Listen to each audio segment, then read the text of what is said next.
Welcome to the East Bank Sports Show, proudly brought to you by the Fanatical Elves, a member of the Fans First Sports Network. Broadcasting live from the vibrant East Bank of the Flats in Cleveland, Ohio. Join us as we delve into the heart of Cleveland sports. It's your hosts, Noah and Matt. It is a warm one in Northeast Ohio today, so we had to bring a spicy topic to start everything off. Welcome everybody into the East Bank Sports Show.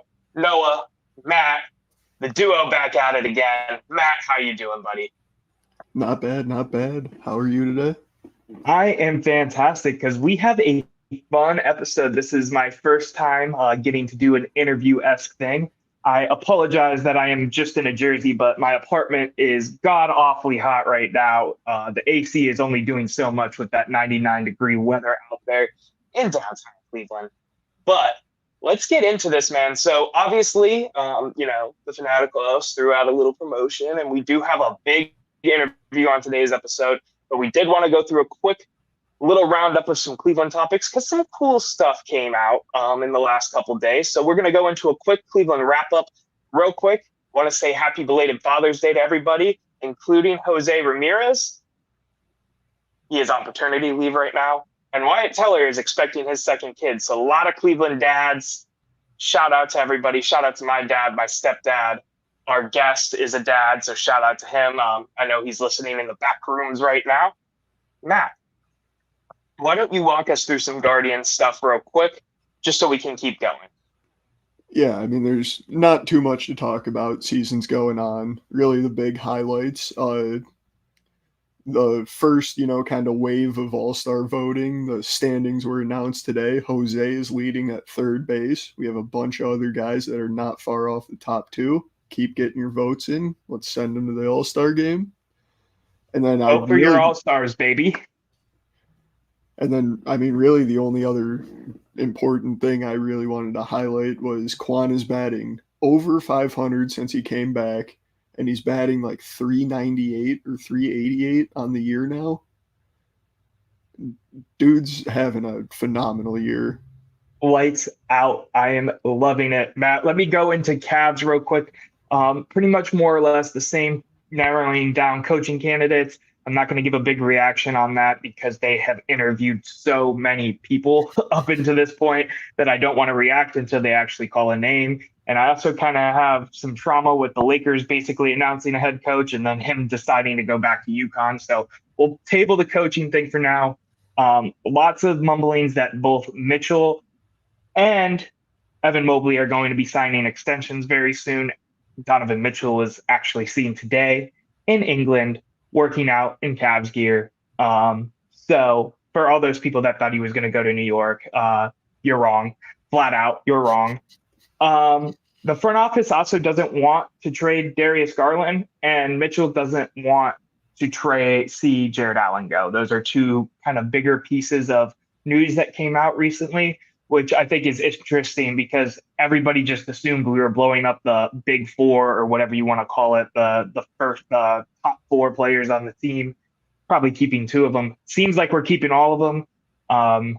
Matt, that was kind of your take, so I'm content with it. Bring in a new coach, see what we can do. The NBA, there's always trades going on, so even if start out slow, you can make some moves, I guess, right? Yeah, I think what's not really being accounted for here is they're not asking their head coach what he thinks and what he wants to do because they don't know who is the head coach. Head coach can get in and be like, hey, I'm not going to be your coach unless we blow it up, or I'm not going to be your coach unless we sign all of it. Like, I think that could be important down the stretch here. 100%. Last little bit of quick Cleveland wrap-up before we get into our hard-pressing interview with a former family friend of the Art Modell family. Browns, literally probably an hour or so before we decided to go live, were announced as part of the Hard Knocks in season. The AFC North is going to be taking it over for the first year. I'm so excited. I don't know if you remember, Matt, or if you watched, but that first time when the Browns were on Hard Knocks was electric. I loved every single bit of watching that, and I'm glad I get to enjoy that during the season. I love NFL content. Give me more NFL content, baby. I'm going to stand on what I said. I forget how many episodes ago. I'm actually kind of upset it's the AFC North Why was that again? I forget. because the AFC North is the perfect division for this. And that, like, part of me is just slightly concerned that, this is the first time they've ever done it. Might not be ideal, it might not be perfect. And when they did the AFC North, I wanted it to be perfect because it has the potential to be one of the most beautiful football things we've seen in a long, long time. And I don't want them to screw it up. I want them to have some experience under their belt doing a whole division before they got to us. But I am a little bit excited that, I'm getting more Browns content. Can't be upset. 100%. There wasn't a lot of crazy news to come out of OTAs. There was the Amari Cooper holdout that, has been talked to death, so I won't get into that. I don't think it's that big of a deal. Myles Garrett pulled his hamstring during the last practice. I'm not really worried about it, so we'll get to that if it becomes a problem. We're on a Greenbrier, man. I am ready to see the clips and everything come out of them practicing when the time comes. It is of note, real quick, something I was listening to, I believe from 92.3 The Fan, is they're expected to have less training camps open to the public this year because they're doing so many renovations to what is going to become Haslam World around the Browns headquarters, where they're putting in parking garages and storage and this, that, and the other, and another football field for the community and that kind of thing. Because of the construction, they're trying to stay as much time away from the actual facility and use Greenbrier like they did last year. Makes sense to me. I'm ready to see what Haslam World looks like when it's connected to Brook Park down the road in about 5 or 6 years. Matt, do you got anything else Browns-wise you want to touch on before we go to break, come back, and interview the family friend of the Modell family? No, I mean, I got a lot of Brown stuff, but it's all for after ad break, I think. All right, man. We will be right back after this break. If you are not listening live, if you're listening live, we'll be back in 1 second. And we are back from the ad break. Matt, I want to introduce you to one of my newer work friends, a good guy, a no longer family friend of the Modell. So any of the Cleveland fans watching right now, don't come at him. He's a good dude, I promise. I would like to introduce Evan Miller to the stage. Evan Miller is one of my coworkers, and he used to be a family friend of the Modells. So we're going to get into the interview, but Evan, introduce yourself. Give us some quick facts, background, that kind of thing, aside from the Modell stuff. Yeah, I appreciate it. Thank you guys for having me. Born and raised in Cleveland, crazy Cleveland sports fan. Moved out. I went to Ohio State. I shouldn't leave that out. And then moved out west. I lived in LA for about 15 years as a TV film agent. And it's funny, being outside of Ohio, you become a stronger fan because you're outside of, all those other fans you're used to being surrounded by. I felt like I had to represent a little louder. So was out there for about 15 years, came back, ran the film commission here for a little while until, unfortunately, the pandemic. And now roads have led me to the great folks over at Channel 19 and getting to meet this crazy character, Noah. I love the intro, man. I'm going to give you center stage, and we're going to start rifling off the questions. Is there anything else anybody needs to touch on before we get into this? All set. Let's do it. Okay. Evan, get center stage. Banner is up. I'm going to start with the first question. Explain your background with the Modell family. Give us what, led up to, just being family friends with them in general, basically.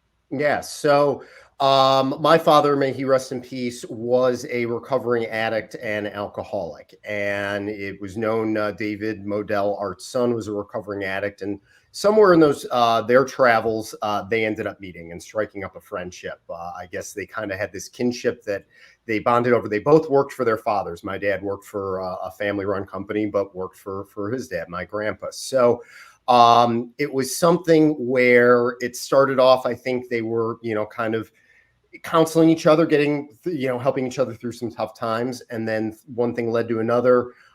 They were over our house for dinner. And then my dad, did some work with the Browns, selling them various merchandise and whatnot through our family business. So it went from there, but it was something where I can remember David and his wife over at our house. I believe, I was probably 5 or 6 years old, if that. So we're talking, mid 80s, playing on our train set in our house. And they were regular great people. They were our family friends. The Browns part of it, especially as a little kid, it wasn't really talked about because I wasn't aware of football or anything like that. Just for clarification's sake, real quick, give me the family dichotomy here. So your dad was friends with David. So yes, which David is Art's son, correct? Art's son, who was very involved with the organization. I believe he was team president. He ultimately ended up becoming the president of the Ravens and was instrumental in that move as well. But at the time my dad knew him, he was working his way up to then eventually being the president. So, my parents, I think they had a handful, if any, interactions with Art that were at events, David's wedding, something like that. But all of my personal interactions were directly with David and his wife and eventual kids. So, like, when you were around them, when they were in Cleveland and all that, what was it like being around them? Yeah, so, it was awesome. So getting past, I was probably 7 or 8 when I really got into football. And I think I was in 2nd grade. And my dad said, David has invited us to the training camp. So I got all dressed up in my Bernie Kosar Hutch uniform. I'll never forget it. And I went and with my dad, and we were on the field. And I was playing catch with Bernie and with, different players. And, I'm a 2nd grader. So like I'm in awe of all this, but at the same time, it takes now looking back, 40 years, 30 plus years later, where it's amazing to me that opportunity. And I have actually the football, it was my football, the Hutch football. But if you can see, Bernie signed it. I got Kevin Mack to sign it. And then fantastic. Let's see, backup quarterback extraordinaire Mike Pagel and Matt Barr, who ended up being somewhat of a hero for us, somewhat of a dog too with kicking, but still a legend in this town. So, but it was amazing. And, and obviously just, walking around with David, you were with the boss. So the players were nothing but nice. And then getting to go back a few years later when I was a little older and, it was same thing. It was David walking down halls, knocking on doors. People are in meetings and he's saying, hey, I want you to meet my buddy, Jeff Miller, and his son, Evan. And I'm just, okay. And, and next thing, he's talking. I see him go into the equipment room and I'm like, what is he doing? He's talking with the equipment manager and they're pointing at things. Next thing I know, he gives me a helmet. He said, this was used 2 weeks ago. A guy named Ernie Logan played against the Bengals in it. It's yours. I mean, and brought with me, you can see these pictures and there's a picture of me with David. There's me and David, me and some monster shoulder pads they put on me. But then I took this thing home and I would tackle anything I could with it. Clearly I've overtaken the Ottoman. But yeah, I mean, it was amazing. And, years later, somehow I end up with a Michael Dean Perry jersey. And don't worry, I'm not like a magician and keep pulling stuff out of my hat, but they were nothing but gracious. And my father also, to his credit, was always very respectful, because I remember being 11, 12-year-old kid going, Dad, ask for tickets every week. Come on, they're your buddies. We should be there every game. I should meet the coach. And Evan, he invites once a year to go to a game. Okay. And that's what we're going to keep. If you want to go more, save your allowance. And I respect my dad a lot for that I think it would have been easy for him to go to the well and lean on, hey, I got a young kid. Can you get me to this big game? Because the Browns were actually good then. Right. But it was once a year, and it was always a blast. And David, we didn't see him at the games. We had normal tickets and normal parking, and but they were at my bar mitzvah. They gave me a Jim Brown autographed football. I mean, they were very, very nice. But as you can imagine, as history, started to not go our way, that relationship changed. So, yeah, and we'll get to that in a second. I know my next question was going to be about like memorabilia and photos, and you kind of already jumped to it, which is totally fine. Do you have anything else to show? Yeah, I mean, it's funny. I have found, and I wish I could have tracked down, I have a great photo of me playing on the trains with David, another thing, I mean, this isn't even Browns related, but he got me to the Cavs luncheon. I remember David called my dad and said, come meet me down here where the Cavs luncheon, where I won a giant signed Mike Sanders poster, Cavs legend, Mike Sanders. Look him up, people. That's beautiful. If Mike's listening, I'm shocked. I hope he's doing well. No, so yeah, just funny stuff like that just,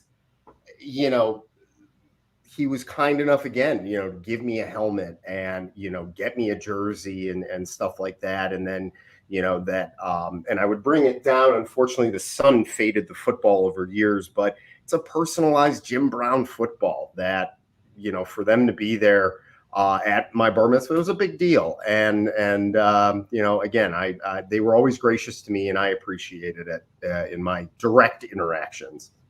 For sure. So speaking on like the direct interactions, what's like your all-time favorite highlight, like most interesting story you have from being around the family? Aside from what you've already kind of said, because I feel like throwing with Bernie's probably up there, but you know what I mean. Yeah, sure.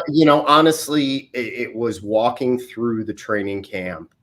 Berea was brand new at that time, and walking through with the president of the team or the owner's son was just, it was amazing, getting to see all the offices, getting to shake hands.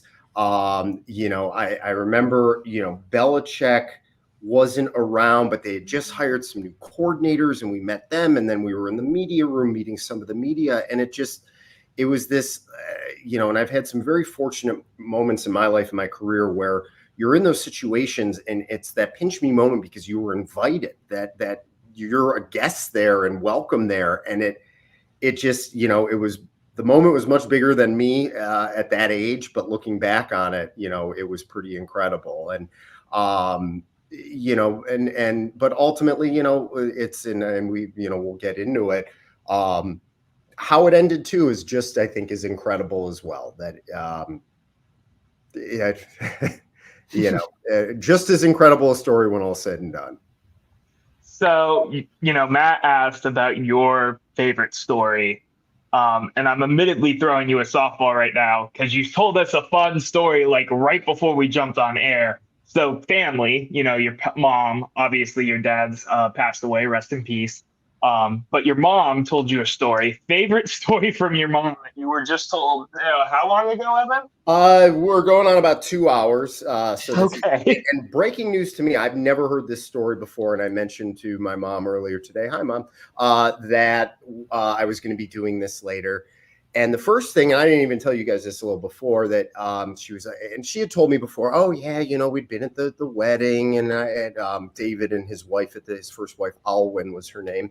And she said, oh, we met Bernie, we met Marty Schottenheimer, we met Art. And my mom, this retired teacher says it so like offhand, it's kind of comical because I still have stars in my eyes hearing those names. And then she told us, she was like, the wedding was impressive, but the rehearsal dinner was even better because it was at Art's house. I guess he had a house up in Wait Hill.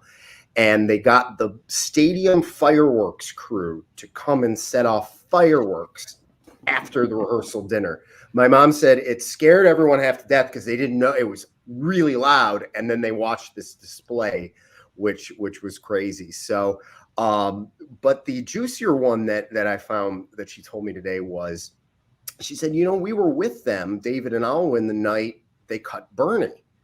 I'm like, really? That was, I started thinking back, okay, that was 94. That was after these pictures, after I'd gone the second time. And I guess they were at their house and, the news had all broken, and they were ordering pizza to go pick up and bring back to the Modells and hang out for the evening. And David said, hey, can you guys use your name to order the pizza? Because we just don't want there's a lot of bad, energy, bad stuff going on. People aren't happy with us right now. Right. So my parents, sure, no problem. And this was the most interesting thing. My mom, said, like, she had never, thought they were going to leave or anything like that. But she said, you guys wouldn't ever leave the city or anything like that. And I think my mom was probably thinking more like, hey, safety, are you guys going to get up? I don't know. But what she told me in response was, David's wife said, we'll go where the business takes us. And I think, the fact checkers will come in. I think it was 93 Bernie was cut. That's 2 years before they made the announcement. And a lot smarter people than me have detailed that exit. Those conversations, in my humble opinion, had to have been happening, or at least something more was going on than meets the eye. So, and as far as I know, that was probably the last time my parents ever spent time with them.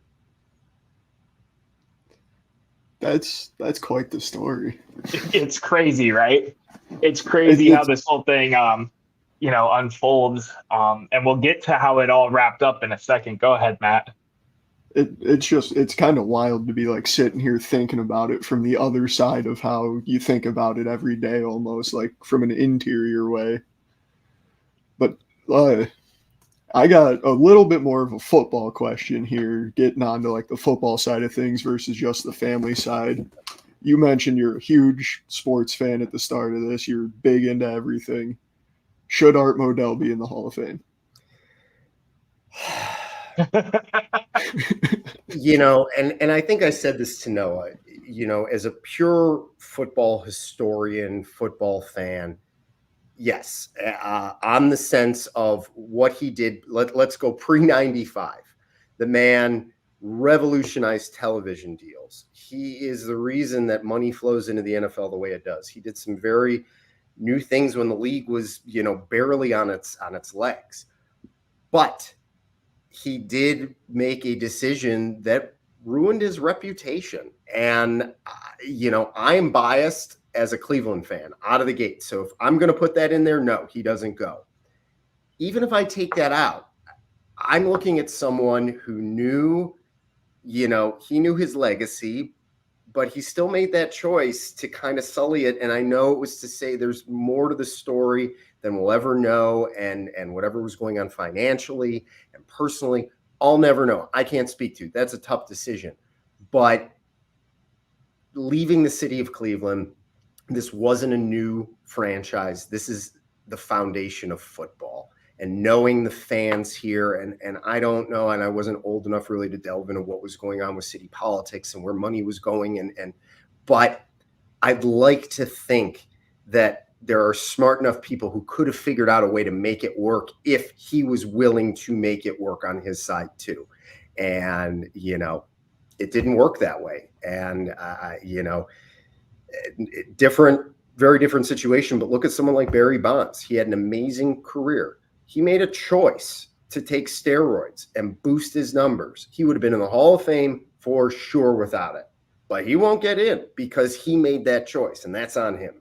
So, you made the joke that you weren't old enough to, be understanding of city politics and everything going on there. But, me and Matt were negative 5 years old at that point. So 5 years plus. I'm a little bit older than that.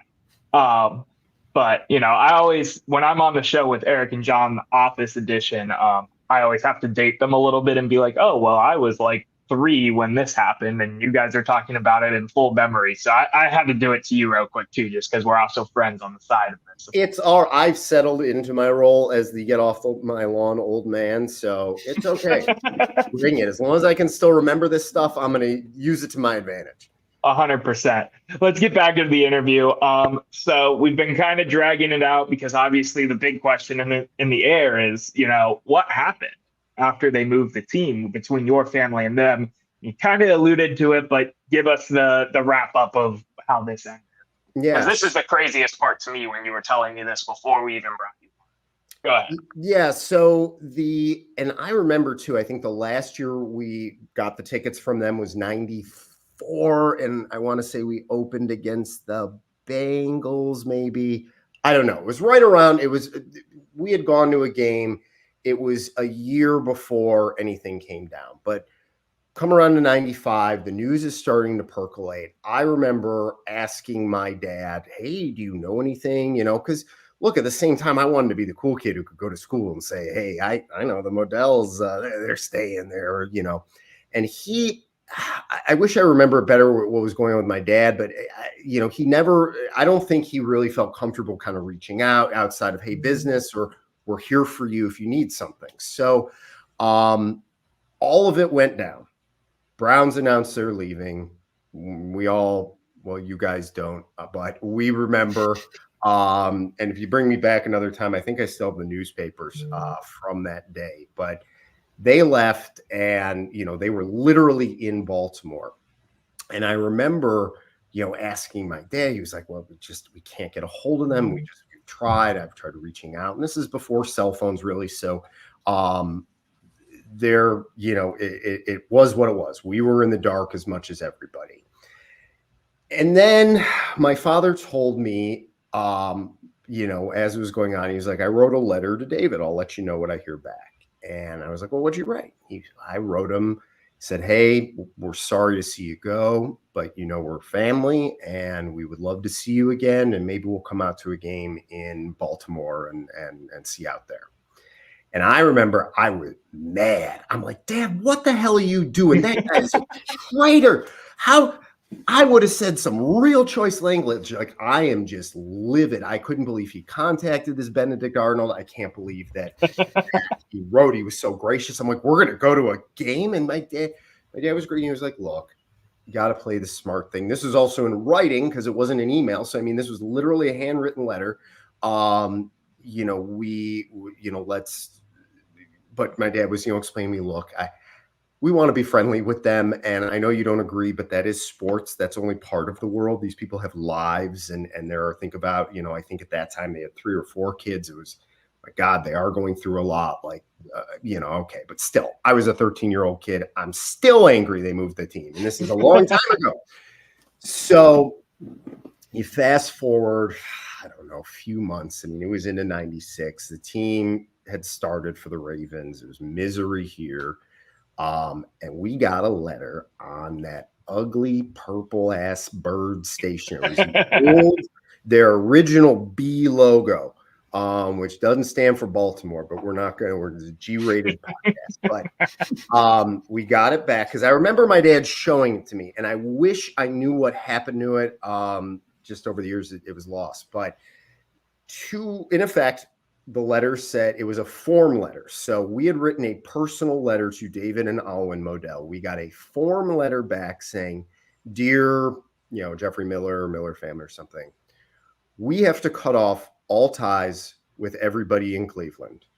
We wish you the best, the Modells. And that was it. Gone. Over 10 years of a close friendship between my father and him. Obviously, there was no thought about us, but it was crushing.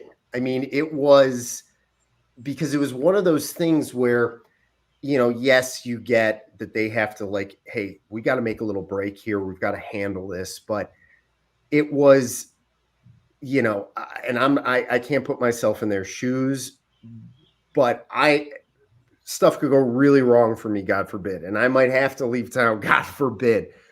But I'm not, and I might have to, you would think, okay, yeah, maybe I'm going to tell people I'm not going to see you for a little bit, but I'll be back. but you still talk to people. You still, you know, even before internet, even before cell phones, you say, hey, Jeff, Miller family, we love you. This has been nuts. When things calm down, hopefully we can get back in touch with you. Something. But for this blank, like cold corporate letter to come, my dad was gutted. I mean, he didn't show it. He didn't say anything. He showed us the letter and he put it away. And that was it. You know, they were good business, you know, did some business together. They, you know, had gone through some counseling and some tough times together and just shared life's journeys again. You know, I'm sure my dad, you know, almost looked at him in almost a younger brother way at certain times, but yeah, it was just a cold splash of water. And, you know, fast forward, and this is all public, but I mean, it was sad then to read over the years that David did get divorced, and you know, he ultimately passed away. Now it's been several years, which is, you know, obviously sports are sports. I would never wish anybody harm, and it was really unfortunate. I wish, if anything, I could have reconnected with David in my adult life, in the hopes that he would have remembered me, and at the same time, just to get to know him a little better, maybe find out a little, like what the hell really was going on. But it was, you know, it was also a life lesson, and, you know, something that I talk about, because you just don't know in this life, and you don't know with people what you're going to encounter, how people are going to interact, and you just kind of got to be ready for everything. And I try to make it my mantra not to take stuff personally, because 99.9% of the time it's not. And I think I learned that from my dad, but I don't see how he didn't take it a little personally when this all came down the way it did. Yeah, that's crazy to me. Like, to be that close where you know the kids, you know, like you pick up, I mean, even you pick up a pizza in your name, you know, and you didn't know that story until today. Yep. To get a basic, you know, we set this off to all 50 or whatever family friends we had in Cleveland. It's just insane to me. And I don't know, you know, I obviously have no happy spot in my head for the Modell family. So to me, it's like, well, that just doubles down it for me. But I also don't want to discredit, you know, all of the good memories and good stuff you got, all the merchandise you got to show us today and stuff like that. It's crazy to me though. Matt? Yeah, I mean, that is like, I'm kind of shocked to hear that, like, I can't get over the handwritten letter to a form letter. Like, after the history that they had together, and like, it's shocking to me that that's how that would play out. I get it being a business and having to do what you have to do, but that's write a hand letter back saying, hey, dude, thanks for everything we've done together, but I hope you understand, and we'll talk to you in 20 years. Like, well said. Or to pick up the phone or something. That exactly. And I don't, you know, in any way make an indictment on that man and his life because of how he treated my dad or anything, but it just, it was eye-opening. And at this time when, you know, it fed my anger. I was like, great, now you see, Dad, we're not rooting for them. And my dad was very happily on that bandwagon right then and there. He's like, well, screw them, you know, but, you know, but it's just, yeah, something, I mean, but look, I didn't foresee that just as much as I didn't foresee the Browns ever leaving here. And I think I would speak for everybody in the city who was a fan at that time, you know, early 90s, 80s. That team was it's a part of the bedrock of Cleveland. And for it to be gone, even that thought, I was like, that's not going to happen. And then just for how it did, and it was an ugly time.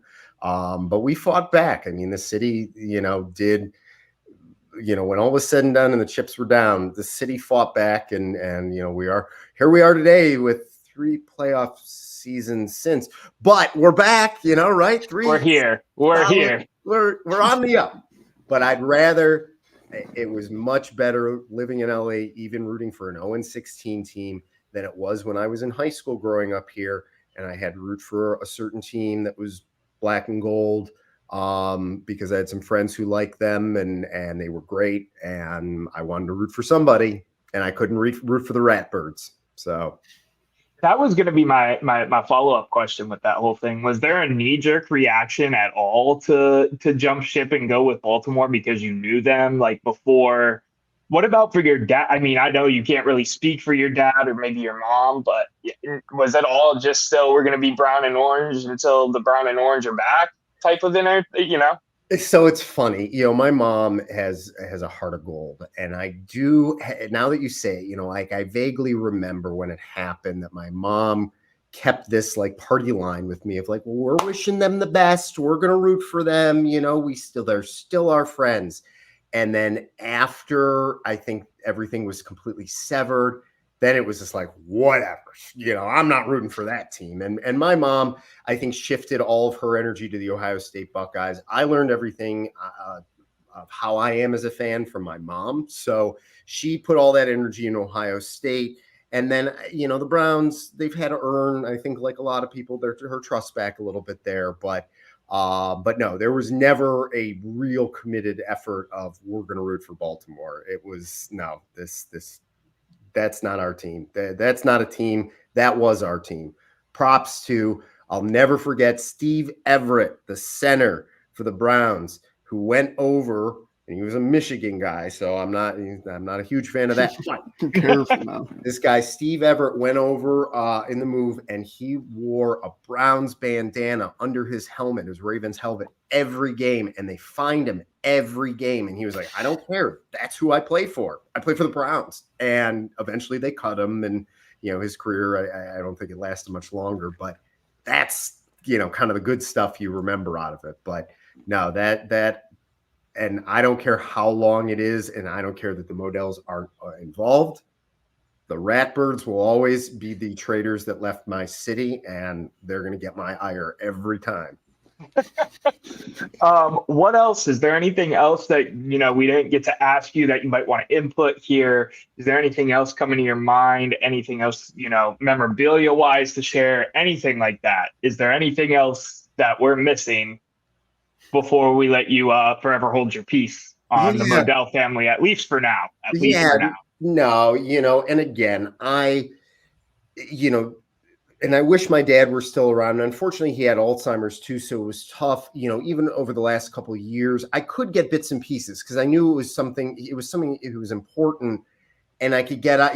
Hey, Dad, do you remember David? And he knew he had passed, and because I remember I said, David had passed. And he said, oh yeah, 2 cigar day habit. And my dad couldn't remember a lot, but he just snapped. Certain things. He was smoking cigars all the time. It was true. David was a big cigar smoker, but again, on the whole, I take away post 95 and on, they were great to us. They were great to my dad. Whether it was personal, whether it was business, they were kind and enough to me to, some bucket list dream come true stuff.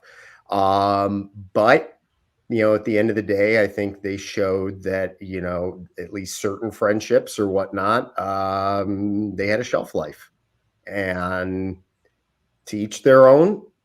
How you live your life is on you. But I would prefer, I think we would all have to do something pretty bad to, be in a position like that where it's like, yeah, I think we just need Noah. I can't talk to you anymore because Right. I'm in danger, and it's just going to be better for everybody. So, Yeah, it's crazy. That whole situation's crazy. I went, right after we lost the playoffs to the Texans, this past season. I went down a rabbit hole of, that history between, the 94 to 99, 93, wherever you want to put it, where, they cut Bernie and, the breadcrumbs started to follow up until them moving to Baltimore out of the blue. So I thought this was a really interesting, especially, if we have some younger fans that don't know the entire background of everything, or, some of the older people that tune in that were around during the time as well, just to hear, some different perspective, because I think it's all of us are like, screw the Modells, right? But, they did have an impact in our community for a very long time. And, you're kind of a testament to that, being a family friend to them. So I thought it would be really interesting, Evan, to get you in here, ask you some questions, kind of let you tell some stories, because when you were telling me this, pretty close to when we first met too. I was like, oh, this is this could be fun to sit down and talk about on the East Bank Sports Show for a little bit. But Evan, I thank you for your time. Is there anything else you want to leave the viewers with before we wrap this thing up? No, we got to leave them wanting more. But no, thank you guys. I'm honored to be a part of this. This was a lot of fun, and hopefully we'll get to do it again. I'm sure we can drum up some other random stories to explain some of these artifacts. And, why do I have a signed Anthony Bennett basketball? I don't know. That's for another time. Interesting. Thank you, Evan. I really appreciate your time. Matt, let's get back in to our finale. Final thoughts and takes, Matt. Final thoughts and takes. I know it's kind of hard to wrap it up after we just had that whole moment with Evan and everything. Really good interview. Want to thank Evan again. Thank you, everyone, for tuning in. Matt, what is your final thought or take of the day? Oh, I wasn't ready for this. I'm going to go with, though, if we don't vote at least 4 guards into the All-Star game, y'all messed up. Because I voted 5 times a day, so y'all messed up. Failure of a fan base is what Matt is leaving you guys with after we just interviewed a Don't former. let it happen. I'm going to go with, I didn't really think about this either. I was really prepping the questions hard today before we got in here. I'm trying to think of something nice. My final thought, my final take is the Browns are going to steal the show on the AFC North edition of Hard Knocks in season. I think we're going to be the most entertaining out of all 4 AFC North teams, whether that be for better or for worse with some of the characters we have. We're eating W's with Jameis, the questionable characters of some other players. But yeah, Matt, thank you. Always a good time to hang out with you on a Monday afternoon, evening, night, whenever we sit down and do the show. Thank you, everybody, for tuning in live. We really appreciate it. Make sure you check out the East Bank Sports Show on Instagram, YouTube, everywhere where the Fanatical Elves are. We got merch on the Fanatical Elves Twitter page. Make sure you go check that out. Not just our stuff, but everybody on the networks, whether it's Lou, Sam, Jarrell, John, all of the guys that we do make content here. I appreciate everyone tuning in. Make sure you hit download as well. Helps us out a ton. And until the next time, Cleveland, have a great week.